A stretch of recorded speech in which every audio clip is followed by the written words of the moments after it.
Los viejos cementerios, testigos silenciosos de innumerables vidas y destinos, guardan secretos que la mayoría de los mortales nunca llegan a comprender. Más allá de la paz aparente de sus lápidas y el murmullo de las hojas secas, se esconde un velo tenue que separa nuestro mundo del otro. Pero, ¿qué ocurre cuando ese velo se desgarra, aunque sea por un instante? ¿Qué historias emergen de la tierra fría y de las sombras perpetuas?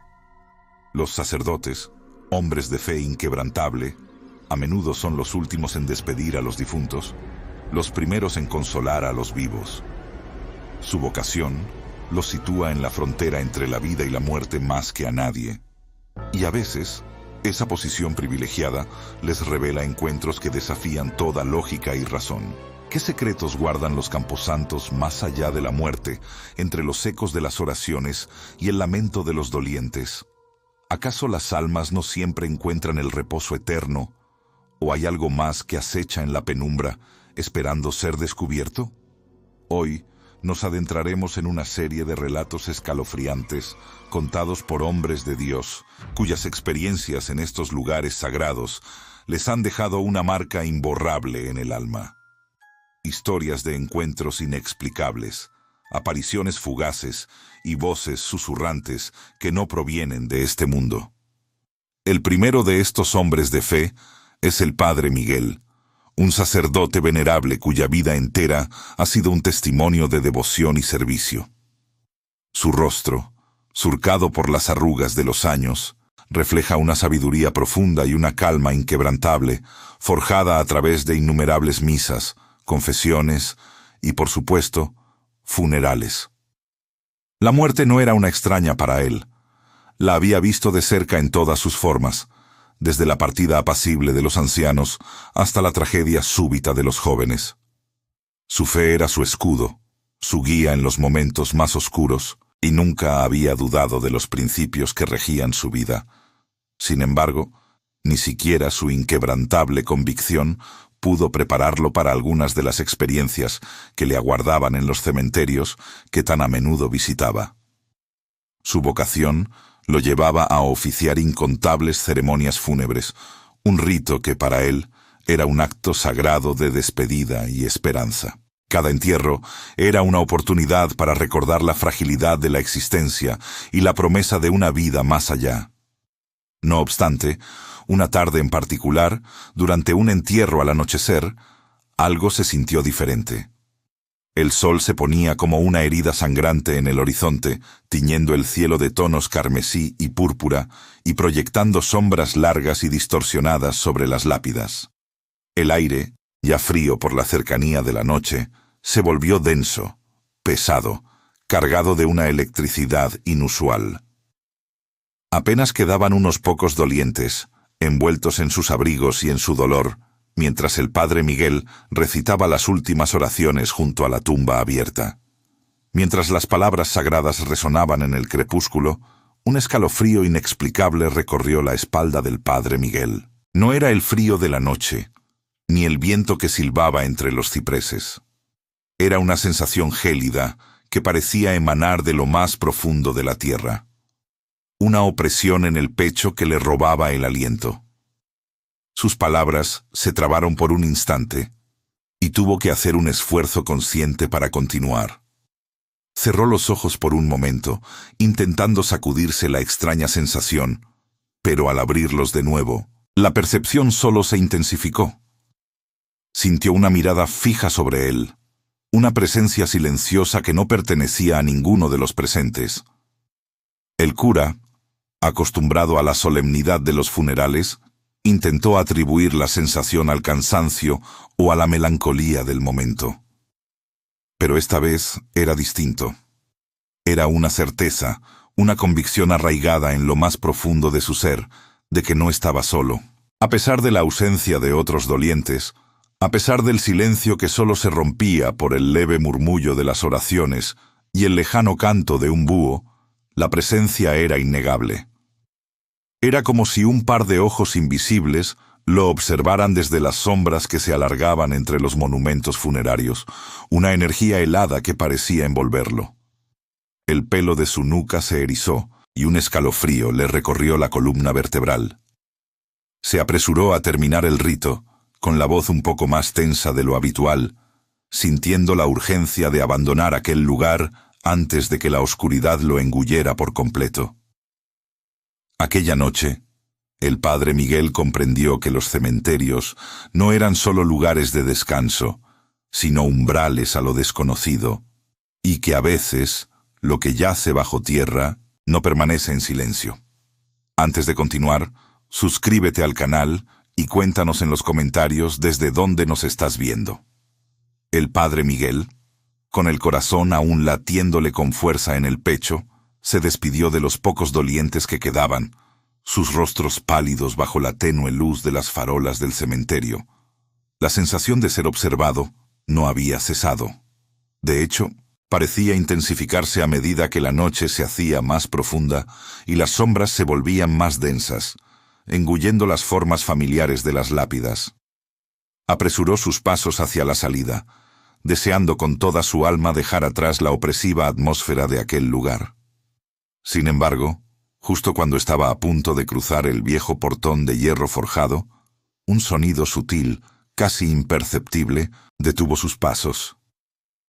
Era un murmullo, un roce, como si algo o alguien se moviera entre las viejas tumbas. El sacerdote intentó racionalizarlo, atribuyéndolo al viento que jugaba con las ramas desnudas de los árboles o a algún animal nocturno que buscaba refugio. Pero sabía, en lo más profundo de su ser, que no era ninguna de esas cosas. El sonido era demasiado deliberado, demasiado cercano. Provenía de la sección más antigua del cementerio, donde los mausoleos de mármol, desgastados por el tiempo y el olvido, se alzaban como fantasmas petrificados, sus puertas de bronce corroídas y sus ventanas ciegas. Un mausoleo en particular, oscuro y cubierto de hiedra, parecía emanar el ruido. Era el más grande de todos, una imponente estructura gótica que había pertenecido a una de las familias fundadoras del pueblo, ahora extinta. El padre Miguel, a pesar del miedo que comenzaba a anidar en su estómago, sintió una punzada de curiosidad, una urgencia inexplicable de investigar. Su fe, que hasta ese momento había sido un escudo impenetrable, se convirtió en su única arma. Recordó las palabras de las Escrituras, la promesa de protección divina, y con un profundo suspiro, se adentró de nuevo en el laberinto de tumbas. Cada paso que daba resonaba en el silencio sepulcral, amplificando el latido de su propio corazón.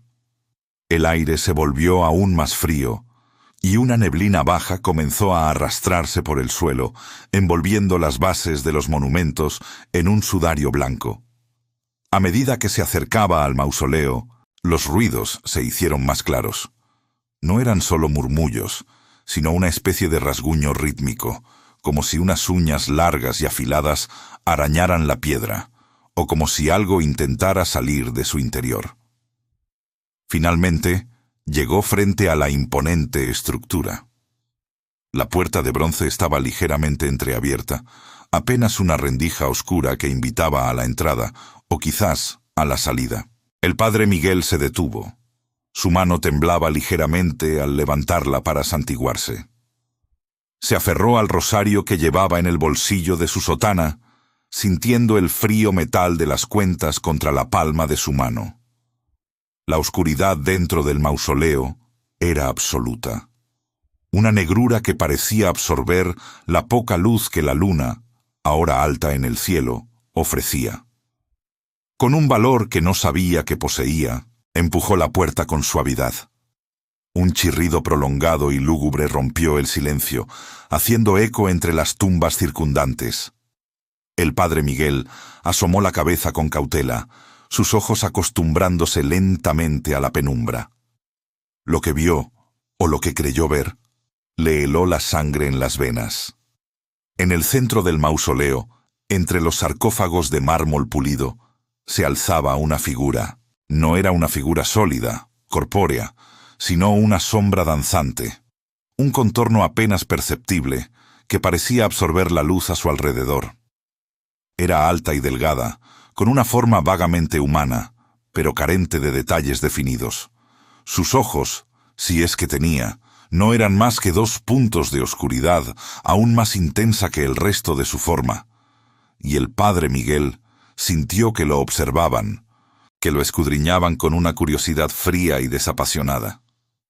La figura no se movió. Simplemente permaneció allí, inmóvil, observándolo. El rasguño rítmico había cesado, y el silencio que ahora reinaba era aún más aterrador que los ruidos anteriores. El padre Miguel sintió un nudo en la garganta, la voz atrapada en su interior. Quiso hablar, quiso recitar una oración, pero las palabras se negaban a salir. Solo pudo mirarla, paralizado por una mezcla de terror y fascinación. Pasaron lo que parecieron siglos, aunque en realidad fueron solo unos pocos segundos. La tensión era insoportable. Cada fibra de su ser gritaba que huyera, que se alejara de aquella presencia antinatural. Pero algo lo mantenía anclado al suelo, una fuerza invisible que lo obligaba a presenciar aquella visión. De repente, la figura sombría comenzó a disiparse. No se movió, no caminó, simplemente se desvaneció, como humo en el viento, hasta que no quedó más que la oscuridad total del mausoleo.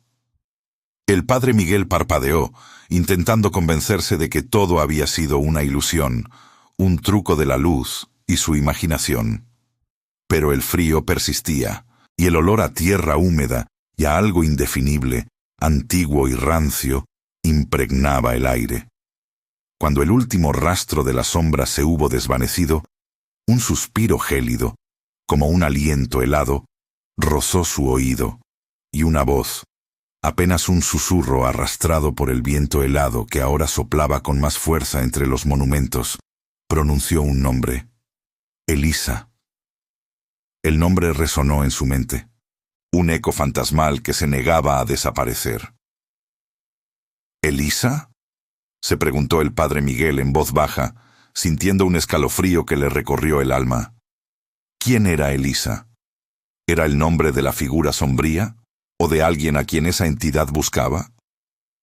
La pregunta quedó suspendida en el aire, sin respuesta, mientras el sacerdote se alejaba a toda prisa del mausoleo, sintiendo que había cruzado una frontera invisible, que había vislumbrado un fragmento de un mundo que la razón no podía explicar. Aquella noche, el padre Miguel supo que su fe sería probada de formas que jamás habría imaginado, y que los secretos de los cementerios eran mucho más profundos y aterradores de lo que cualquier hombre podría concebir. El nombre Elisa se grabó en su memoria, un recordatorio constante de su encuentro con lo inexplicable en la penumbra de aquel mausoleo. El padre Miguel, con el escalofrío de aquella noche aún grabado en su memoria, continuó su ministerio, pero la experiencia en el mausoleo había dejado una marca indeleble. Los cementerios, antes lugares de solemnidad y descanso, ahora albergaban para él una capa adicional de misterio, una fina veladura entre el mundo de los vivos y el de los muertos. Sin embargo, la fe, aunque probada, no se quebró. Por el contrario, se profundizó, dotándolo de una nueva perspectiva sobre la existencia, una que reconocía la inmensidad de lo desconocido. Mientras el padre Miguel lidiaba con sus propias revelaciones, en otro rincón del país, un sacerdote de corazón igualmente devoto, pero con una sensibilidad particular, se preparaba para enfrentar un misterio diferente. Este era el padre Antonio, un hombre de mediana edad con ojos amables y una sonrisa que transmitía consuelo. Su parroquia, ubicada en un pequeño pueblo rodeado de colinas ondulantes y viejos campos de cultivo, era un lugar donde las tradiciones se arraigaban profundamente y las historias de antaño se susurraban al oído de generación en generación. El padre Antonio era conocido no solo por su piedad, sino por su excepcional empatía, una cualidad que lo convertía en el confidente natural de muchos de sus feligreses, tanto en la alegría como en el dolor. Fue esta empatía la que lo conectó con la trágica historia de una joven novia, cuyo destino se truncó de manera abrupta y cruel. Elisa, como la casualidad quiso que se llamara, una coincidencia que el padre Miguel habría encontrado perturbadora, estaba a pocos días de su boda, su corazón rebosante de ilusión y sus ojos brillando con el amor de su prometido. Sin embargo, un accidente inesperado en la carretera, un giro desafortunado del destino, la arrebató de este mundo antes de que pudiera pronunciar sus votos. Su muerte sumió al pueblo en una profunda tristeza, y su historia se unió rápidamente a las leyendas locales. Se decía que el espíritu de Elisa, la novia fallecida, aún deambulaba por el cementerio donde fue enterrada, buscando a su prometido, su alma incapaz de encontrar la paz, sin haber cumplido su promesa de amor eterno. Los ancianos del pueblo hablaban de un lamento etéreo que se escuchaba en las noches de luna llena, un llanto que se perdía entre las lápidas, cargado de una pena insondable. Algunos incluso afirmaban haber visto una figura vestida de blanco, moviéndose entre las sombras, con el velo desgarrado por el viento y el corazón roto por la tragedia.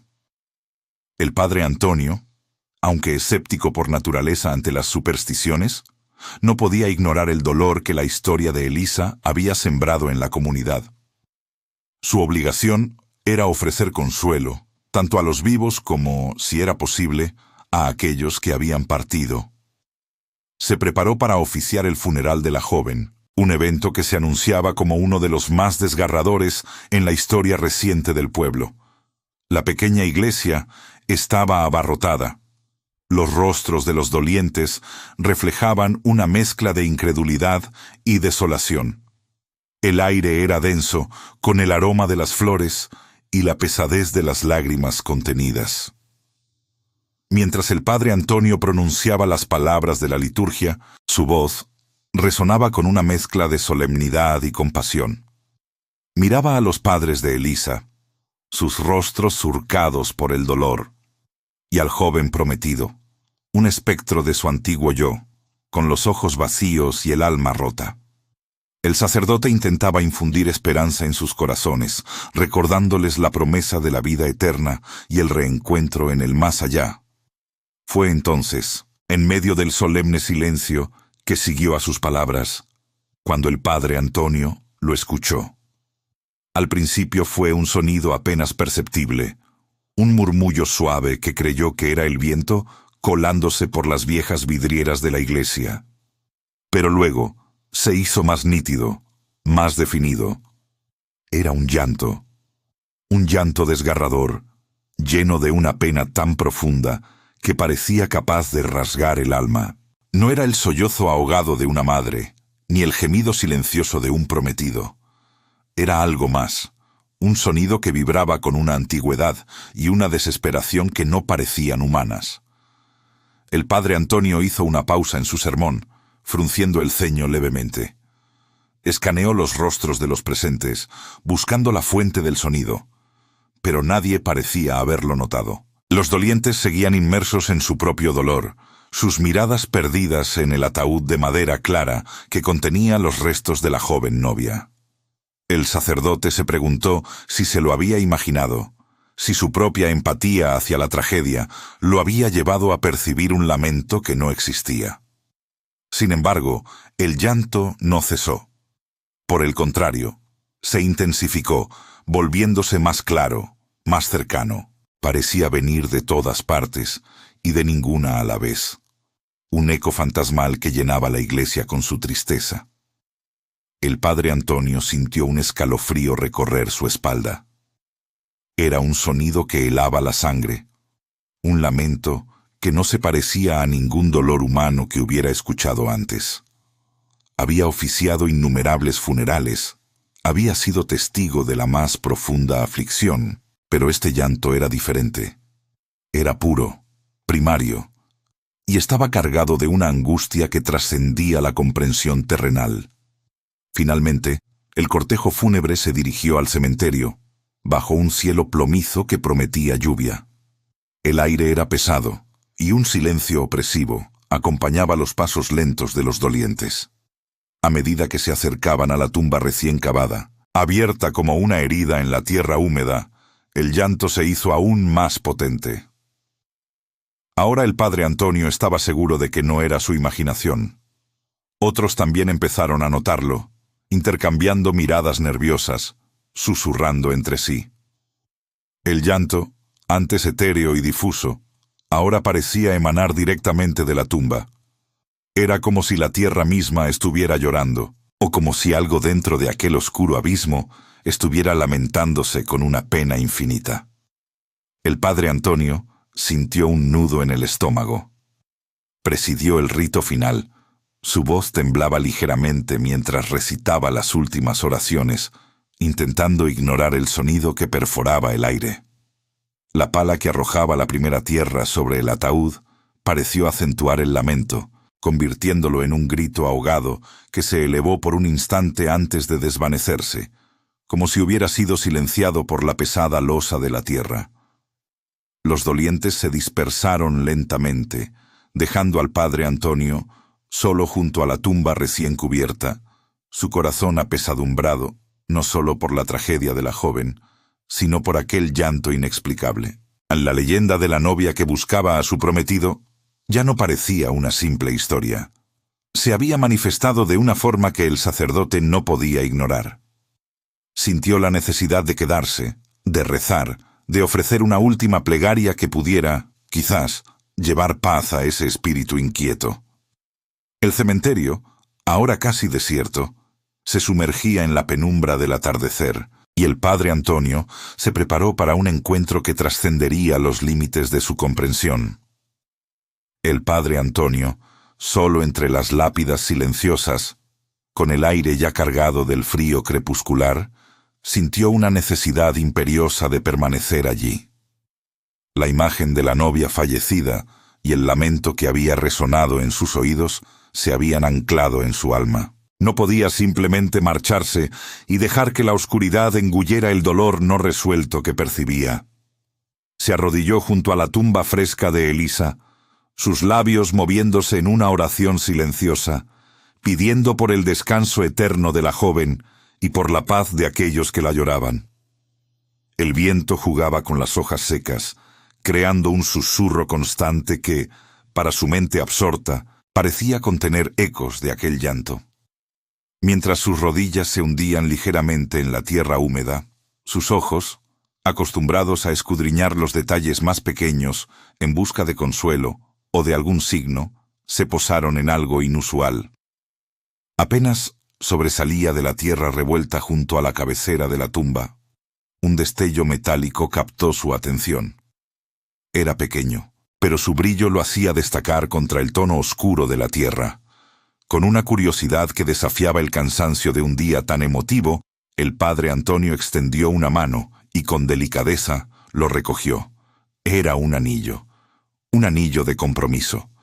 Brillaba con la luz tenue que aún quedaba en el cielo, un halo de plata y un pequeño diamante que reflejaba la tristeza del momento. El padre Antonio lo sostuvo en la palma de su mano, sintiendo el frío metal contra su piel. La tierra alrededor del lugar donde lo había encontrado parecía más removida de lo normal. No como parte del proceso del entierro, sino como si algo o alguien lo hubiera depositado allí con una intención específica. No era el resultado de la pala de un sepulturero, sino una perturbación más sutil, como si un dedo invisible hubiera apartado la tierra para dejar aquel objeto.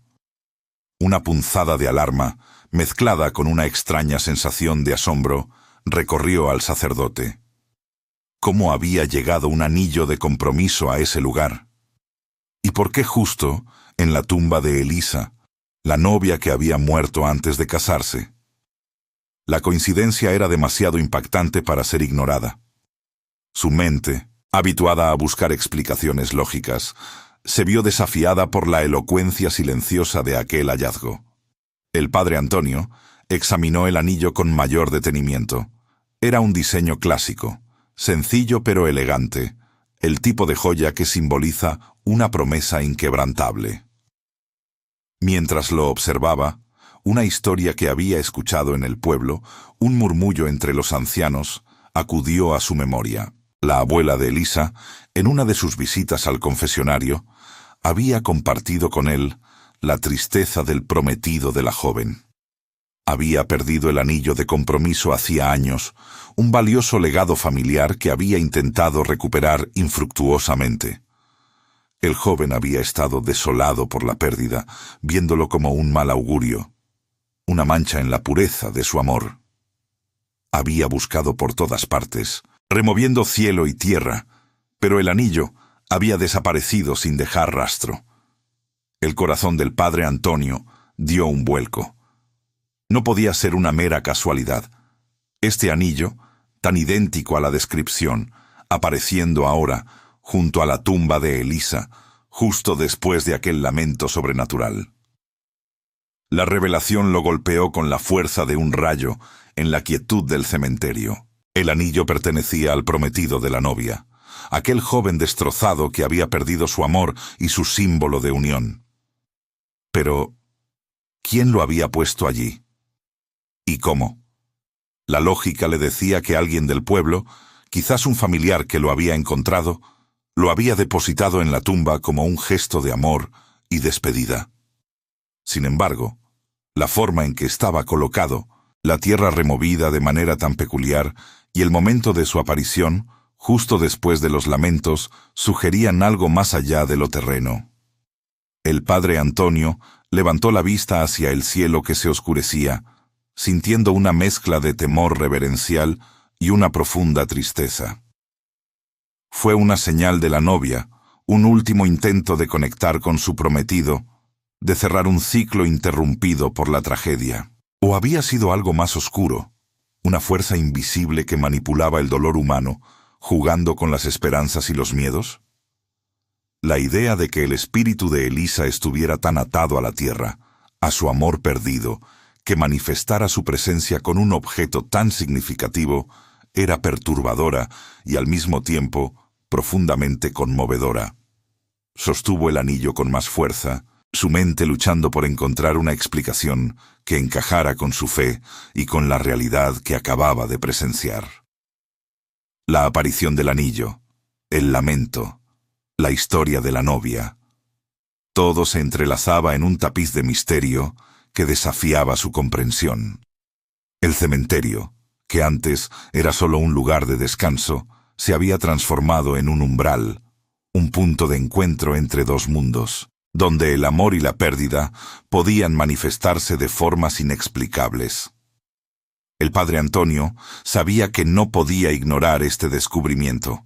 No podía simplemente devolver el anillo al prometido sin una explicación, ni podía guardarlo como si nada hubiera pasado. Aquel pequeño objeto de metal y piedra preciosa se había convertido en un poderoso símbolo, un enigma que exigía ser descifrado.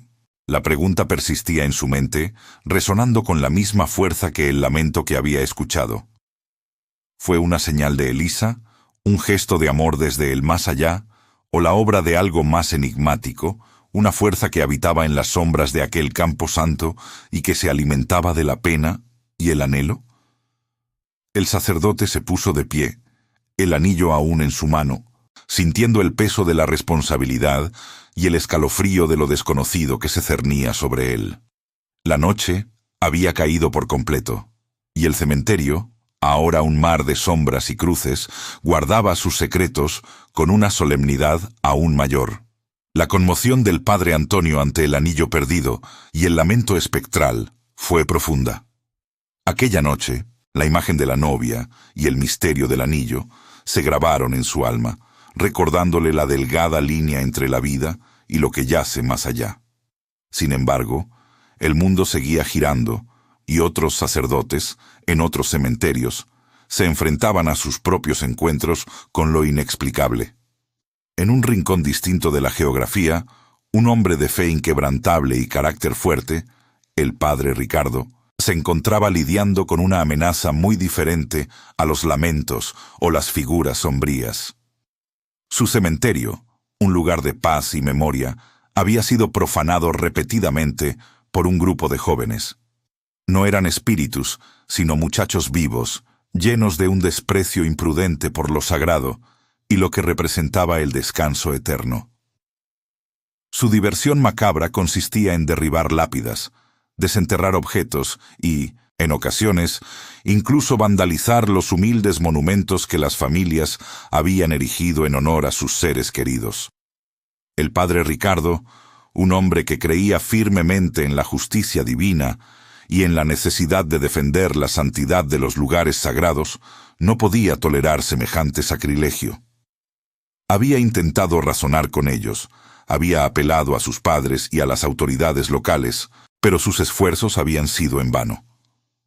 Los jóvenes, envalentonados por la falta de consecuencias severas y la aparente impunidad, continuaban sus fechorías con una insolencia creciente. Una noche, alertado por el ruido de risas estridentes y el estruendo de algo rompiéndose, el padre Ricardo se dirigió al cementerio. La luna llena iluminaba las siluetas de los profanadores, que, con herramientas y palancas, intentaban abrir una antigua bóveda familiar. Era una escena de caos y de una irreverencia tan profunda que le revolvió el estómago. La ira justa se apoderó de él. Con pasos firmes, el padre Ricardo se adentró entre las tumbas, su sotana oscura ondeando al viento, y confrontó a los jóvenes. Su voz, aunque cargada de autoridad, intentaba mantener un tono de súplica. «¿Qué hacéis aquí? Deteneos. Esto es un lugar sagrado. Respeten a los muertos, respeten a las familias que aquí descansan». Los muchachos, sorprendidos por la repentina aparición del sacerdote, se detuvieron un momento.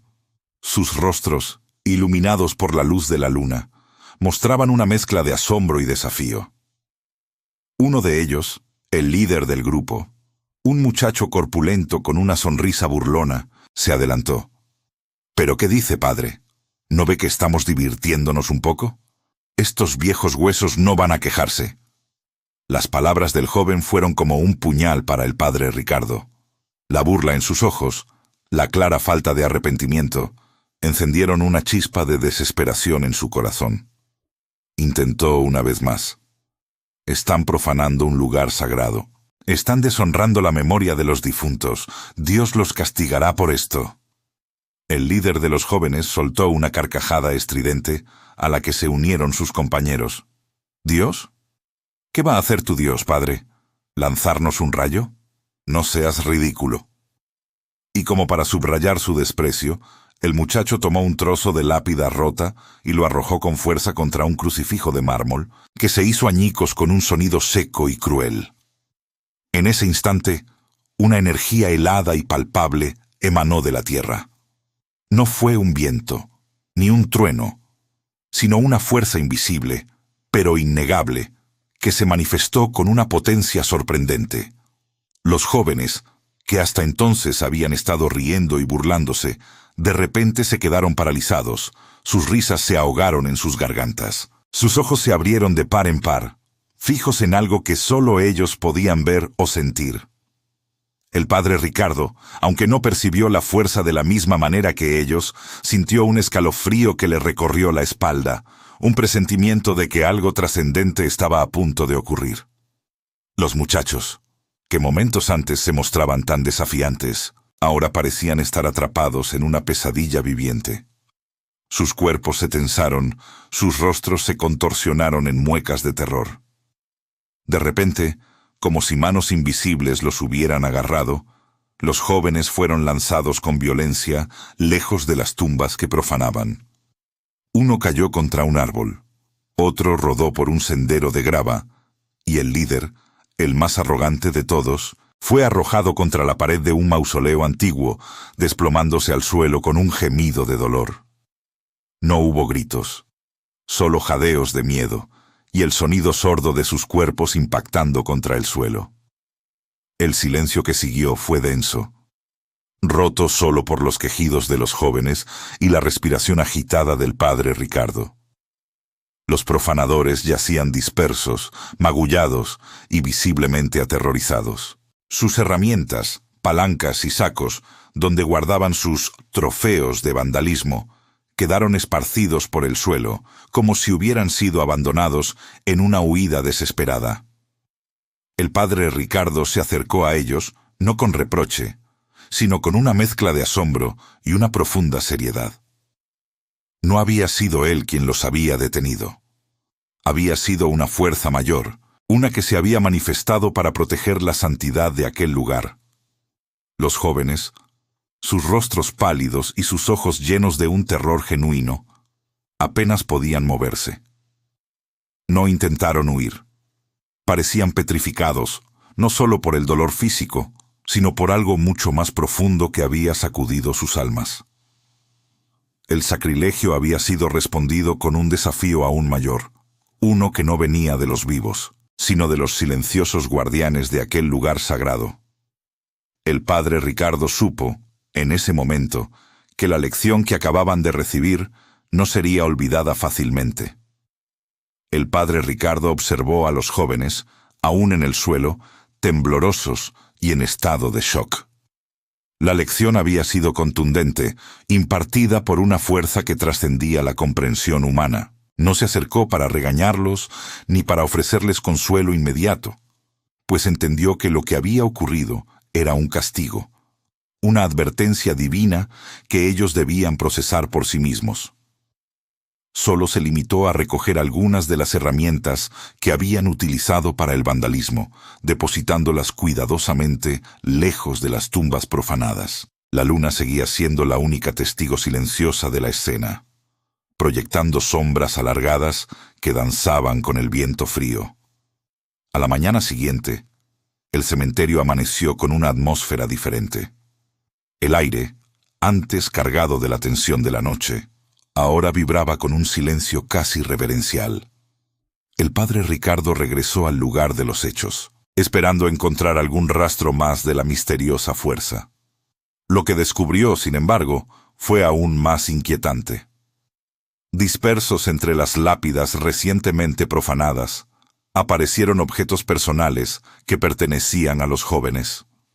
Una gorra de béisbol, un encendedor con un grabado distintivo, un pequeño llavero con forma de calavera.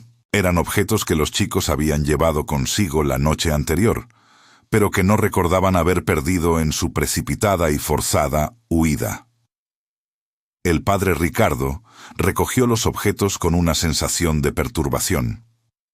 No era una simple coincidencia, era un mensaje.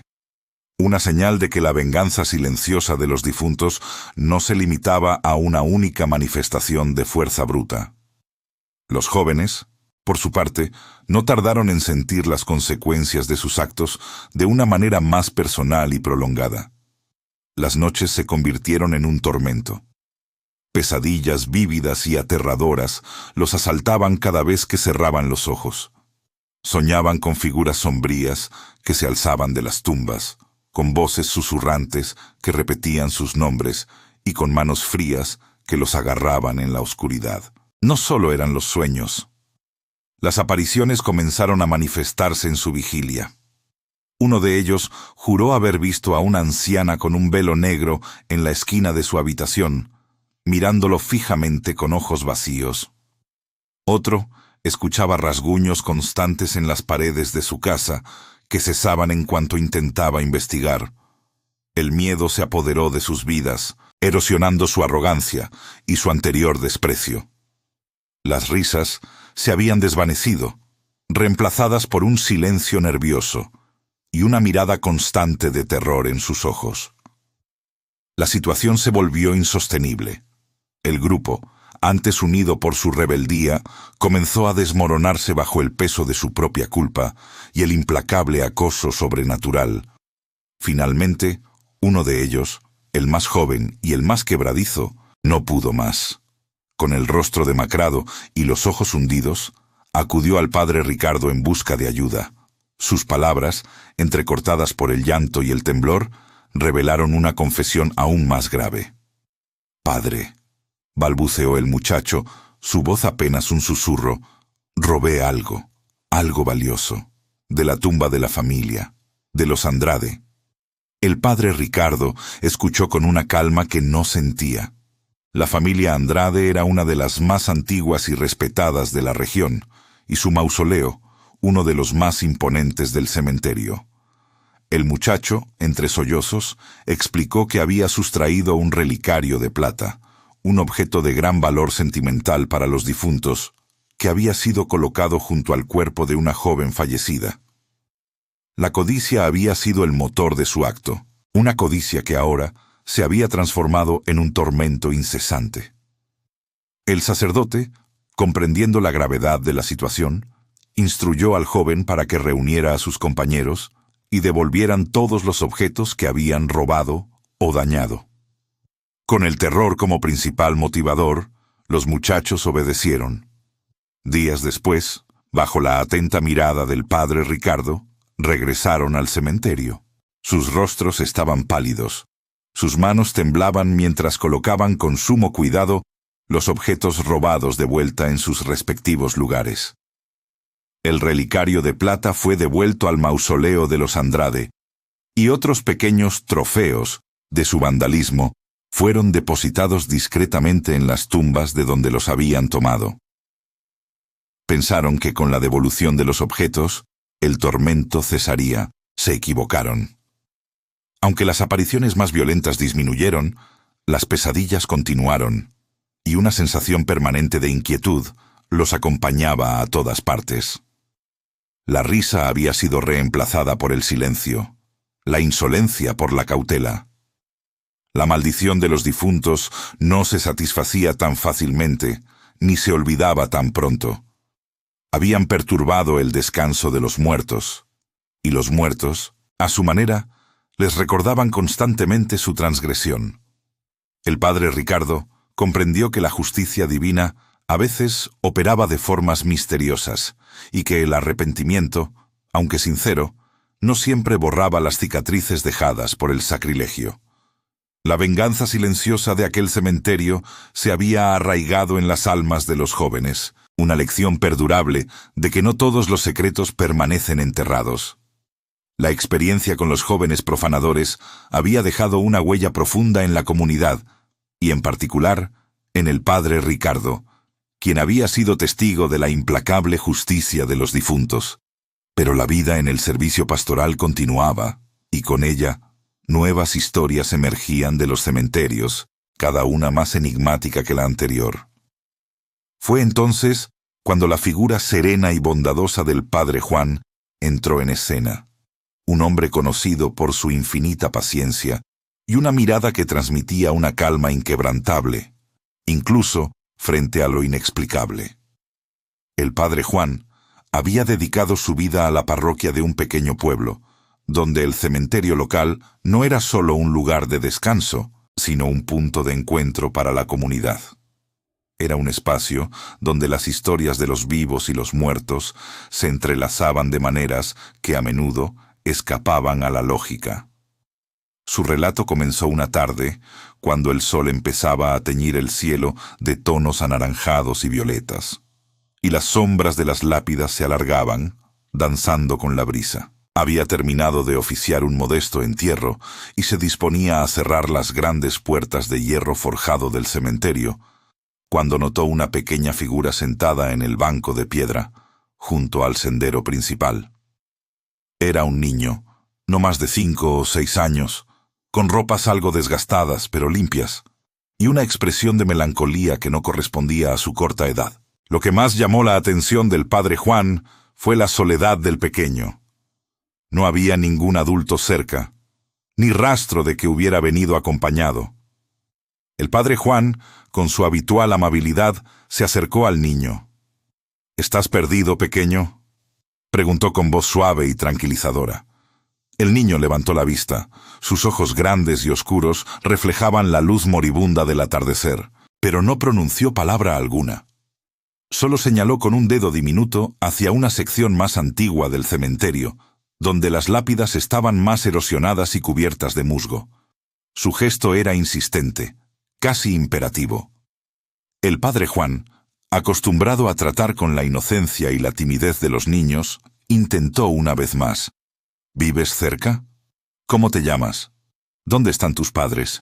Las preguntas se sucedieron. Pero el niño permaneció en silencio, su dedo aún extendido hacia la misma dirección. Su silencio no era de miedo, sino de una profunda y extraña quietud, como si las palabras no fueran necesarias para él.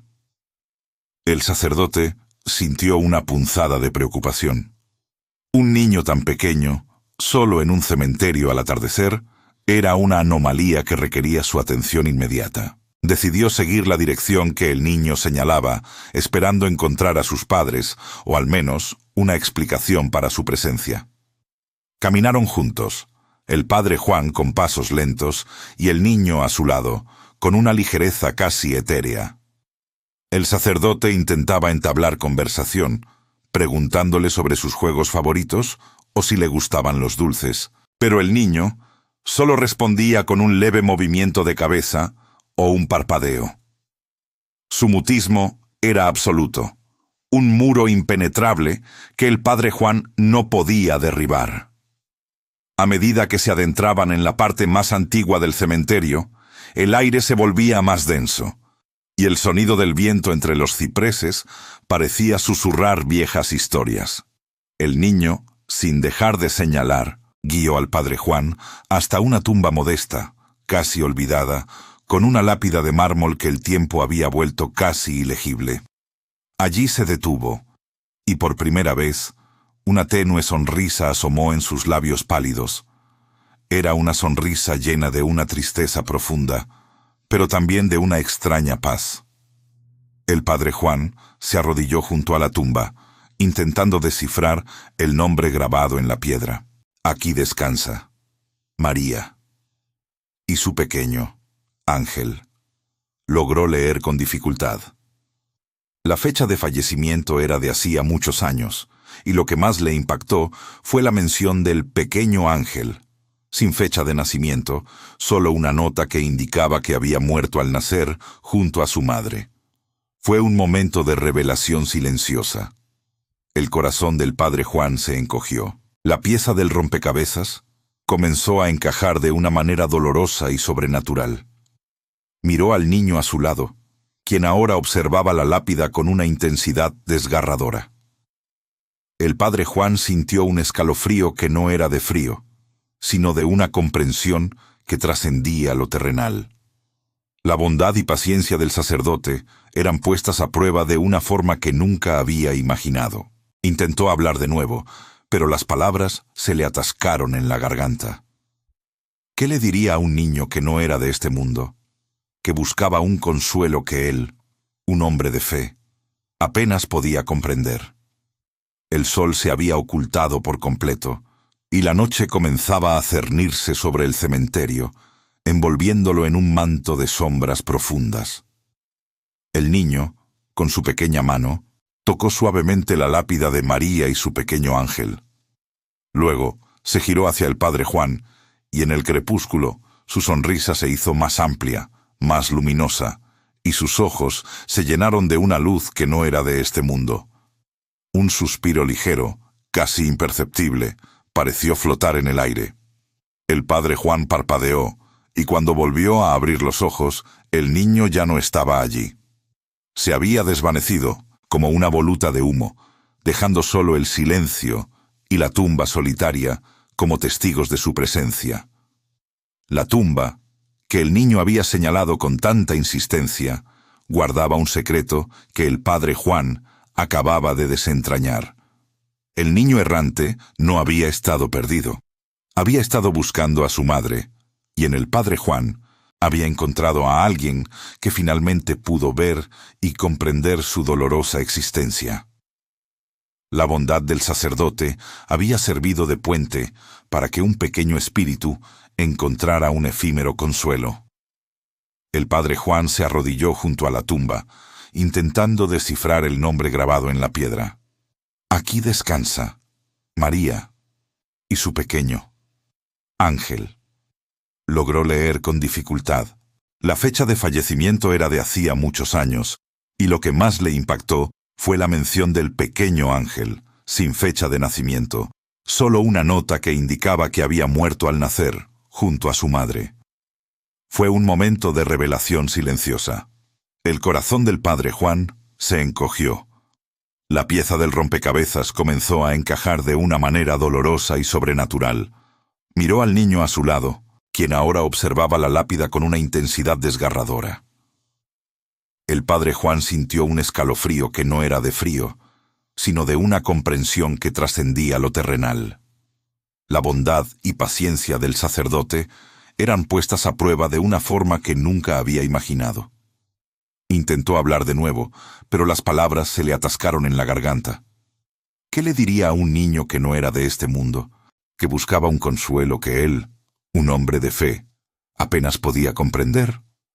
El sol se había ocultado por completo, y la noche comenzaba a cernirse sobre el cementerio, envolviéndolo en un manto de sombras profundas.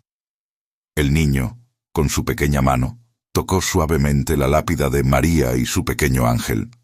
Luego se giró hacia el padre Juan, y en el crepúsculo su sonrisa se hizo más amplia, más luminosa, y sus ojos se llenaron de una luz que no era de este mundo. Un suspiro ligero, casi imperceptible, pareció flotar en el aire. El padre Juan parpadeó, y cuando volvió a abrir los ojos, el niño ya no estaba allí. Se había desvanecido, como una voluta de humo, dejando solo el silencio y la tumba solitaria como testigos de su presencia. La tumba, que el niño había señalado con tanta insistencia, guardaba un secreto que el padre Juan acababa de desentrañar. El niño errante no había estado perdido. Había estado buscando a su madre, y en el padre Juan había encontrado a alguien que finalmente pudo ver y comprender su dolorosa existencia. La bondad del sacerdote había servido de puente para que un pequeño espíritu encontrara un efímero consuelo. El padre Juan permaneció arrodillado un largo rato, la mente procesando la extraña y conmovedora experiencia. El aire nocturno del cementerio, antes cargado de una tensión inexplicable, ahora parecía más ligero, como si un velo de tristeza se hubiera levantado. Se levantó lentamente. Sus rodillas crujieron, y con un último vistazo a la lápida de María y su pequeño ángel, se dirigió hacia la salida del cementerio. El encuentro con el niño errante había marcado un antes y un después en su percepción de los cementerios, confirmando lo que en el fondo de su corazón siempre había intuido, que los lugares de descanso eterno eran mucho más que simples sepulturas. Eran umbrales, puntos de encuentro, donde lo terrenal y lo espiritual se tocaban de formas inesperadas. La historia del padre Juan se extendió silenciosamente entre la comunidad sacerdotal, un testimonio más de los misterios que los cementerios albergaban. Cada relato añadía una capa de complejidad a la comprensión de la vida después de la muerte y a la intrincada relación que los vivos mantenían con aquellos que habían partido. Fue entonces cuando la figura del padre Esteban emergió, un hombre cuyo semblante llevaba las marcas de batallas internas, un sacerdote con un pasado turbulento que había encontrado refugio en la fe, pero cuyas viejas heridas aún no cicatrizaban del todo. Su historia no trataba de apariciones fantasmales o lamentos etéreos, sino de un tormento más íntimo y humano: el remordimiento. El padre Esteban había sido llamado a oficiar un funeral en un cementerio antiguo, donde las tumbas se apiñaban como viejos conocidos, y las estatuas cubiertas de líquen observaban con ojos vacíos. El difunto era un hombre llamado Ricardo, un nombre que resonaba con fuerza en el alma del padre Esteban.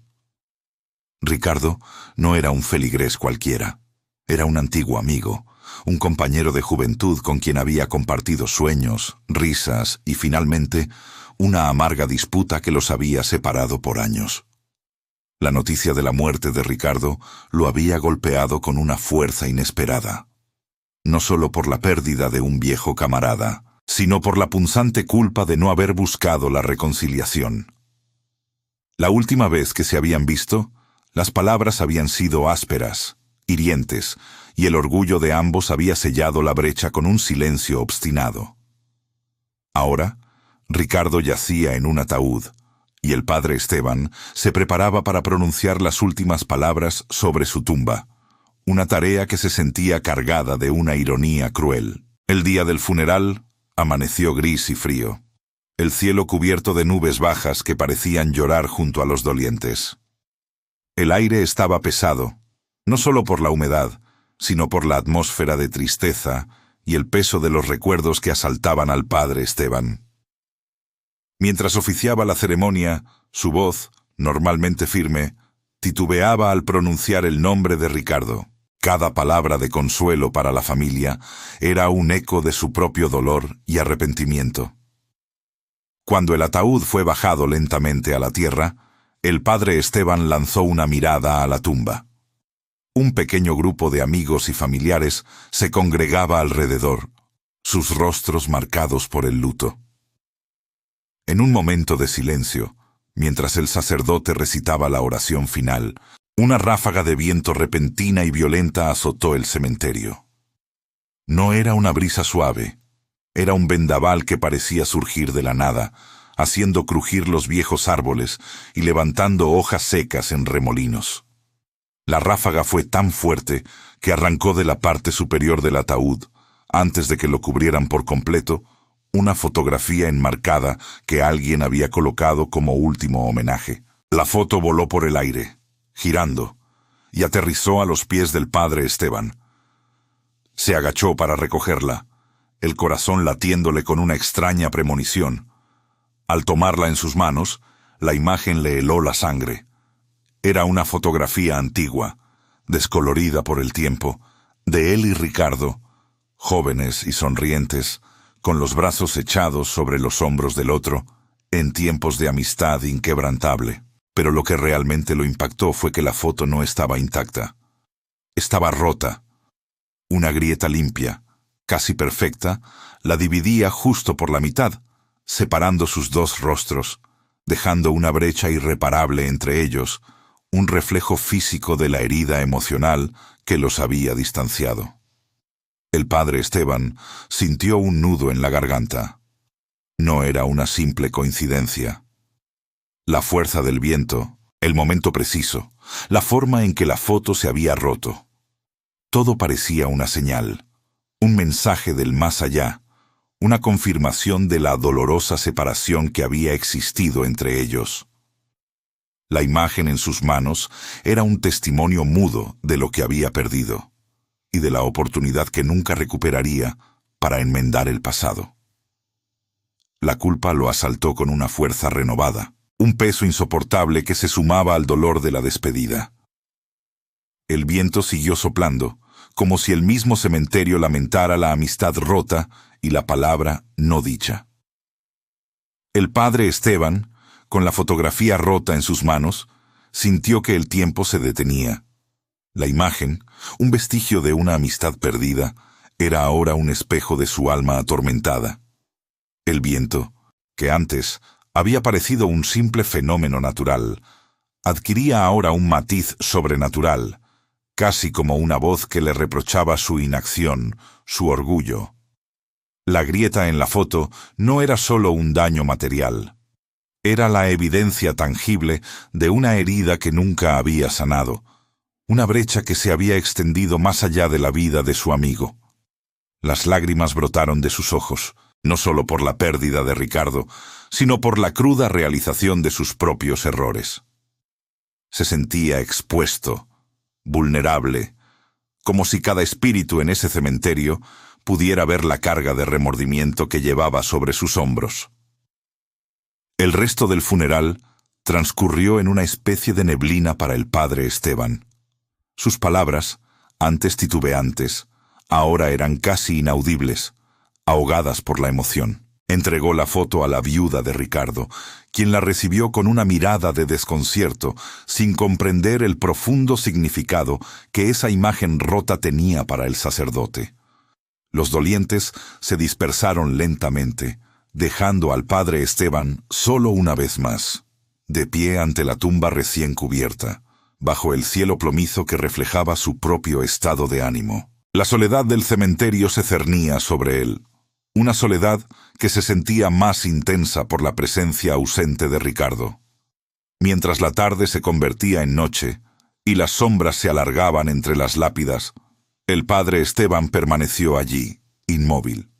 El frío de la tierra parecía calar en sus huesos, pero no era un frío físico, era el escalofrío del arrepentimiento.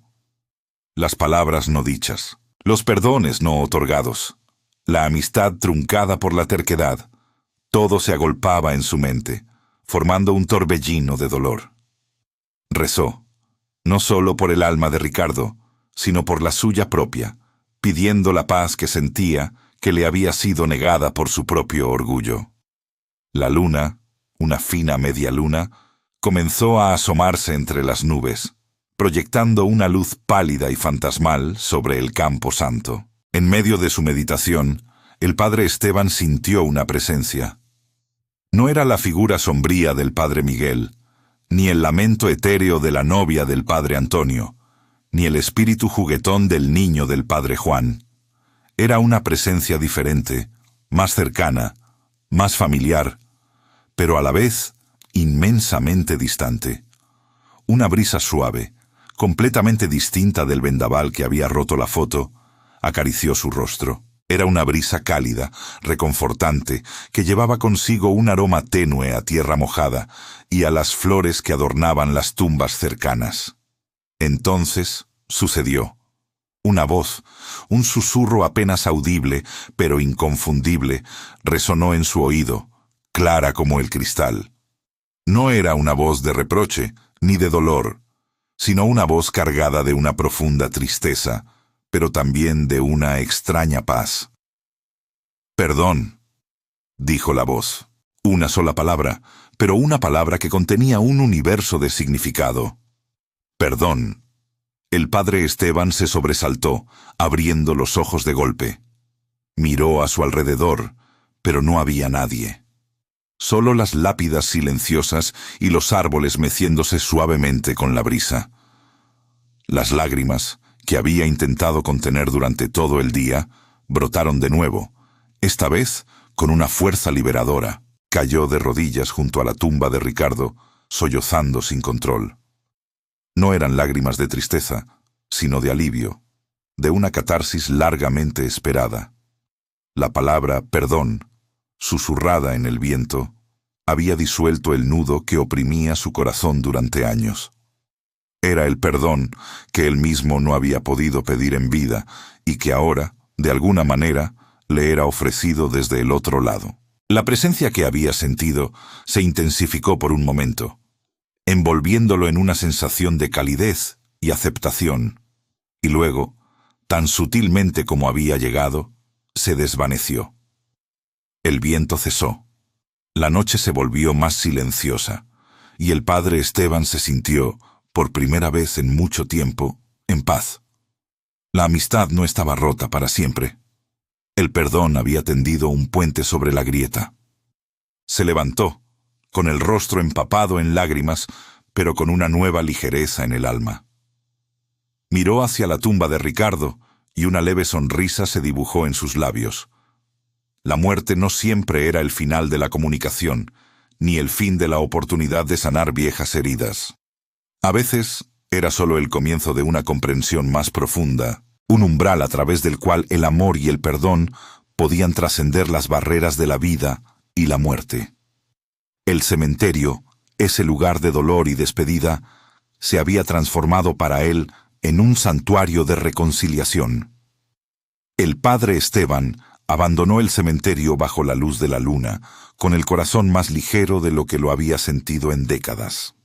Su experiencia no era una historia de terror, sino de redención.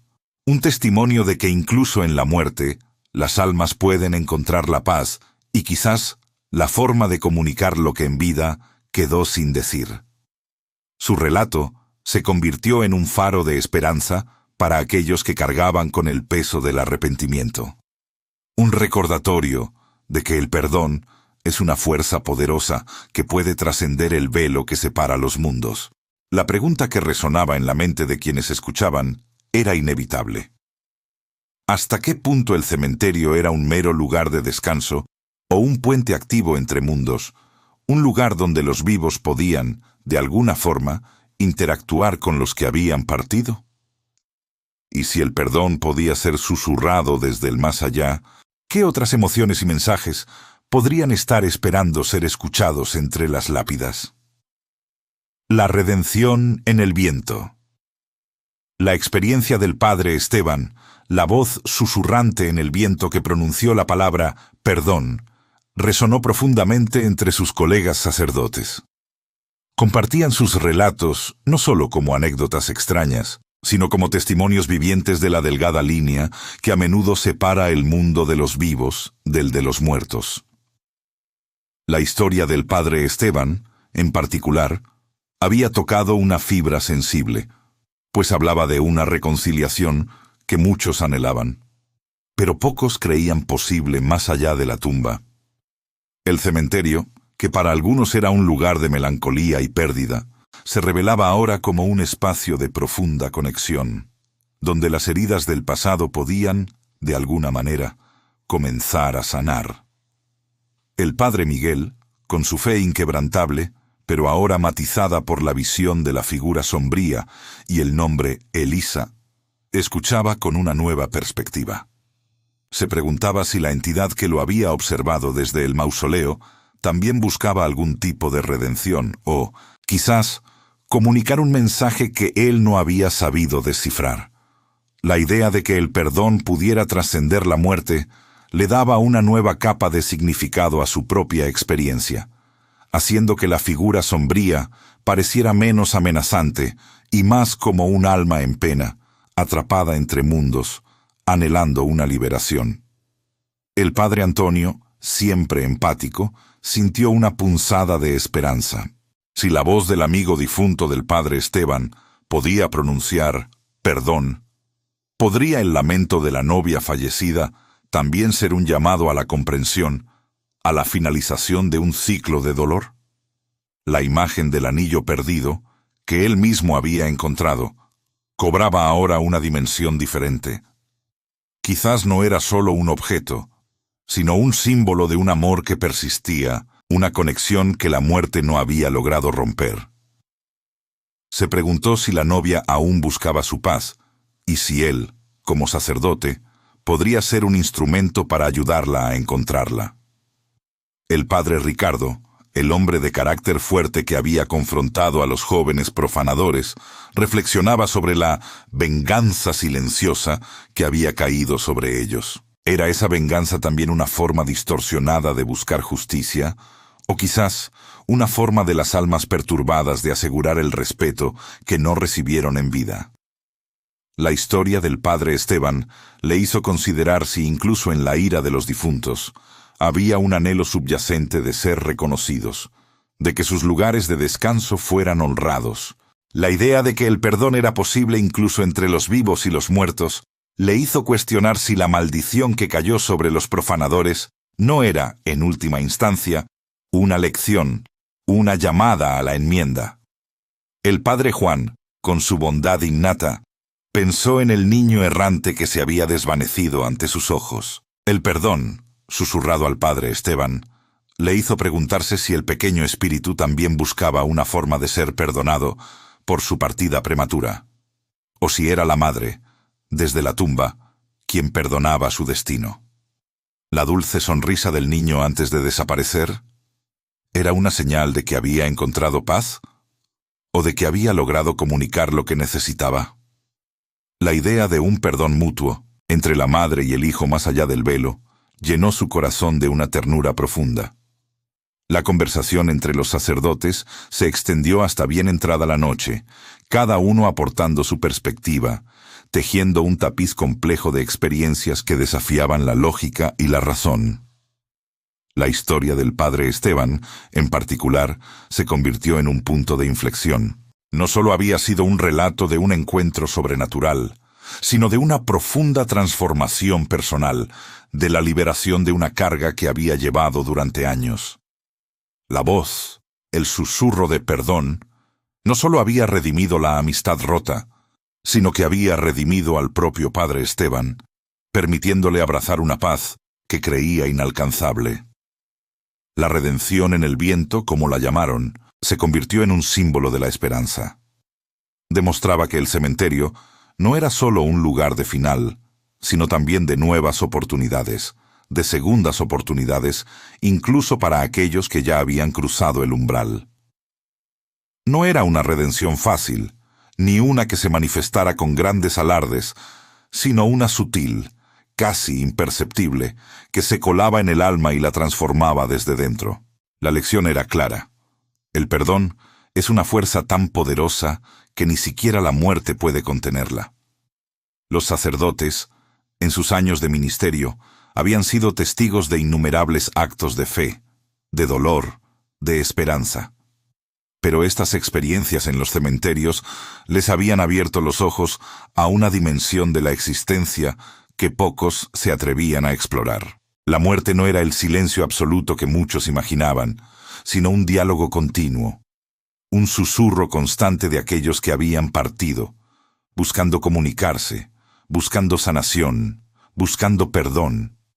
El padre Esteban, al compartir su testimonio, no solo había liberado su propia alma, sino que había encendido una chispa en las almas de sus hermanos sacerdotes. Les había recordado que su vocación no se limitaba a los vivos, sino que se extendía a un reino más allá. Un reino donde la fe, la empatía y el perdón eran las únicas monedas de cambio. La pregunta que flotaba en el aire, tangible y poderosa, era: ¿hasta qué punto el cementerio era un mero lugar de descanso o un puente activo entre mundos, un lugar donde los vivos podían, de alguna forma, interactuar con los que habían partido? Y si el perdón podía ser susurrado desde el más allá, ¿qué otras emociones y mensajes podrían estar esperando ser escuchados entre las lápidas? La respuesta, sentían todos, estaba aún por revelarse.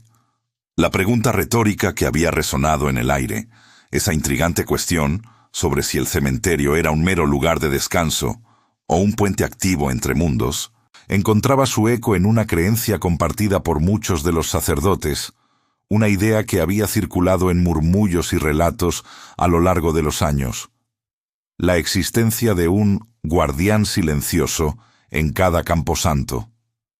Esta figura, o más bien, esta entidad, no era un espíritu individual como la novia fallecida o el niño errante, ni una presencia amenazante como la figura sombría, sino una fuerza colectiva. Era la manifestación de la voluntad de los difuntos, una energía protectora que velaba por el respeto de su última morada. Los sacerdotes habían oído, y en algunos casos, presenciado, sucesos inexplicables que atribuían a estos guardianes silenciosos. Eran historias que hablaban de cómo las tumbas se defendían a sí mismas, de cómo los objetos que pertenecían a los muertos regresaban misteriosamente a su lugar, o de cómo luces fantasmales ahuyentaban a aquellos con intenciones profanadoras. No había un solo sacerdote que no tuviera alguna anécdota, algún testimonio que confirmara la existencia de esta protección espectral. El padre Miguel, con su mente analítica y su fe inquebrantable, había pasado horas meditando sobre la posible naturaleza de estos guardianes silenciosos. ¿Eran acaso las almas de los propios difuntos, unidas en un propósito común? ¿O quizás alguna entidad designada por una fuerza superior para mantener la santidad de esos lugares? Recordaba una ocasión en la que durante un funeral al anochecer, un fuerte viento se levantó de la nada, justo cuando un grupo de jóvenes merodeadores se acercaba con intenciones dudosas. El viento, aunque no causó daño físico, era tan violento y gélido que los dispersó aterrorizados, sin que nadie más en el cementerio sintiera la ráfaga. Para él, fue una clara señal de la intervención de un guardián silencioso. El padre Antonio, con su profunda empatía, veía en estos guardianes una extensión del amor y el cuidado que las familias brindaban a sus seres queridos, incluso después de la muerte. Creía que el deseo de proteger el descanso eterno de un ser amado podía trascender la barrera entre la vida y la muerte, manifestándose como una fuerza palpable. Él mismo había sido testigo de cómo unas flores, arrancadas de una tumba por un vándalo, aparecieron al día siguiente, intactas, sobre la lápida de la que habían sido robadas, a pesar de que el cementerio había estado cerrado toda la noche. Era un recordatorio sutil, pero potente, de que los muertos no estaban indefensos. El padre Ricardo, el de carácter fuerte, había encontrado consuelo en la idea de los guardianes silenciosos después de su encuentro con los jóvenes profanadores. La venganza silenciosa, que había caído sobre ellos, con sus objetos personales apareciendo en las tumbas profanadas y las pesadillas atormentadoras, le parecía una forma de justicia divina, orquestada por estas entidades protectoras. Se preguntaba si la parálisis que habían experimentado los jóvenes al ser arrojados lejos de las tumbas había sido obra de uno de estos guardianes, una advertencia contundente de que no se debía faltar el respeto a los muertos. El padre Juan, con su bondad y paciencia, consideraba a los guardianes silenciosos como una manifestación de la misericordia divina, una forma de asegurar que incluso en la muerte las almas encontraran paz y respeto. Pensaba en el niño errante, en la delicadeza con la que el espíritu del infante se había manifestado, y se preguntaba si los guardianes no eran también parte de esa red de cuidado que envolvía a los más vulnerables. Había escuchado el relato de un sacerdote mayor que al intentar mover una lápida antigua y olvidada para hacer espacio, se encontró con una resistencia inexplicable. La lápida, que no pesaba más de 50 kilos, se sentía como si estuviera anclada por una fuerza invisible, impidiéndole el paso, hasta que el sacerdote se disculpó en voz alta y prometió encontrar un lugar adecuado para el difunto. El padre Esteban, después de su experiencia con el amigo difunto y el perdón susurrado, veía a los guardianes silenciosos como una prueba más de que la vida en el más allá era activa y consciente. Si una relación podía ser redimida más allá del velo, ¿por qué no podría un lugar ser protegido? Su propia fe, siempre sólida, se había expandido para abrazar estas nuevas comprensiones. La conversación entre los sacerdotes se adentró en un relato particularmente escalofriante que había circulado durante décadas. Una historia contada en voz baja en los seminarios y en las reuniones sacerdotales. Se trataba de un grupo de profanadores, aún más audaces y crueles que los que había enfrentado el padre Ricardo, que había entrado en un cementerio antiguo con la intención de saquear valiosas joyas de tumbas centenarias. Se dice que, al entrar en el mausoleo principal, el aire se volvió pesado y frío, y una oscuridad antinatural los envolvió a pesar de la luna llena. Intentaron encender sus linternas, pero las baterías fallaron una y otra vez.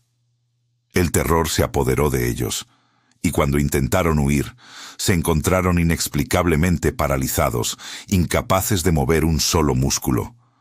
Sus cuerpos quedaron rígidos, sus ojos abiertos y fijos en la oscuridad impenetrable que los rodeaba. A la mañana siguiente, el sepulturero los encontró. Estaban postrados en el suelo del mausoleo, sus rostros contorsionados por el pánico, sus cuerpos aún paralizados. No habían podido robar nada, y cuando finalmente recuperaron el movimiento, no pudieron recordar nada de lo sucedido, solo un terror inmenso que los perseguiría por el resto de sus vidas. Nunca más se atrevieron a pisar un cementerio, y el relato se convirtió en una leyenda, un testimonio del poder de los guardianes silenciosos. Era la prueba definitiva de que los muertos, aunque silenciosos, no estaban indefensos, y que sus lugares de descanso eran santuarios protegidos por fuerzas que los vivos apenas comenzaban a comprender. La idea de que los muertos no estaban indefensos, sino que poseían una agencia y una capacidad de acción más allá de lo que la lógica dictaba, se asentaba firmemente en la mente de cada sacerdote. La conversación concluyó con un silencio denso, cargado de la resonancia de todas las historias compartidas.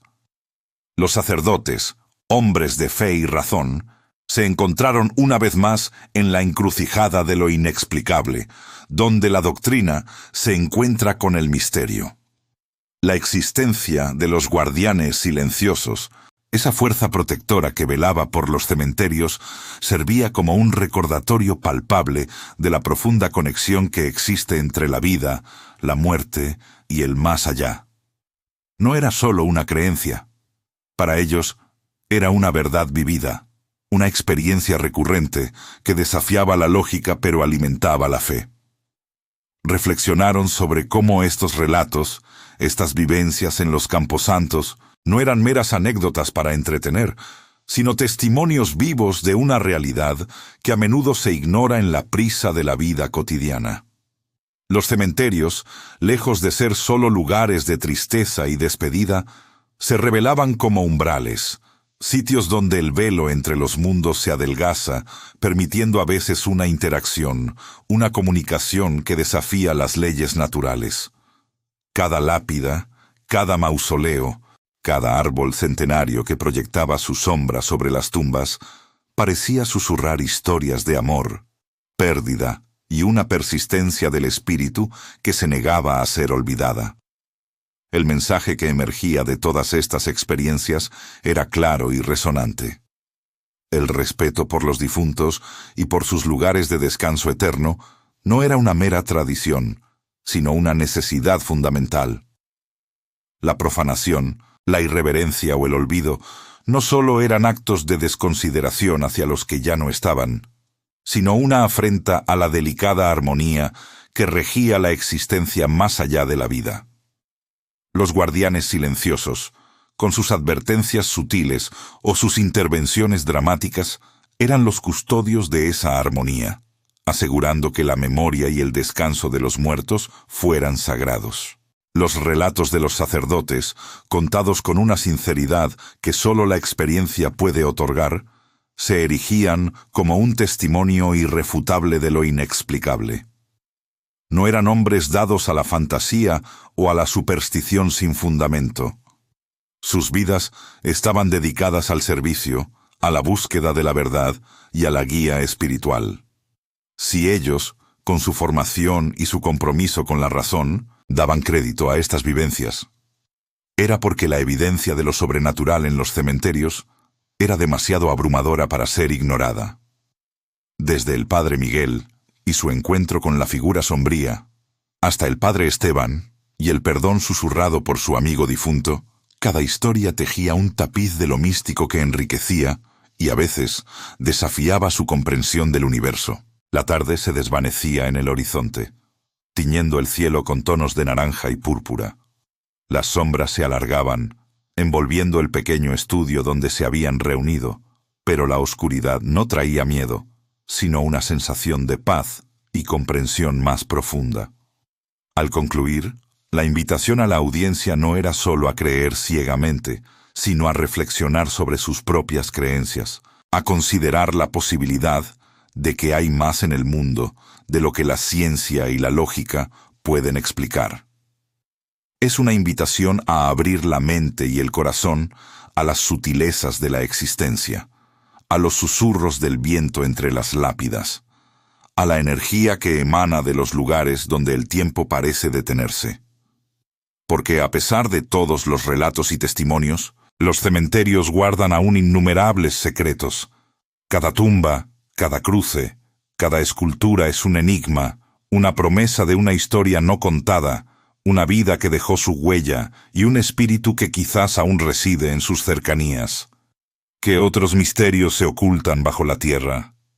¿Qué otras voces esperan ser escuchadas? ¿Qué otras verdades sobre la vida y la muerte aguardan ser reveladas entre las silenciosas moradas de los difuntos? La respuesta, quizás, solo la conozcan los guardianes silenciosos y aquellos que se atreven a escuchar con el corazón abierto en la quietud de la noche. Y así, el velo entre los mundos permanece, a veces diáfano, a veces impenetrable, siempre intrigante.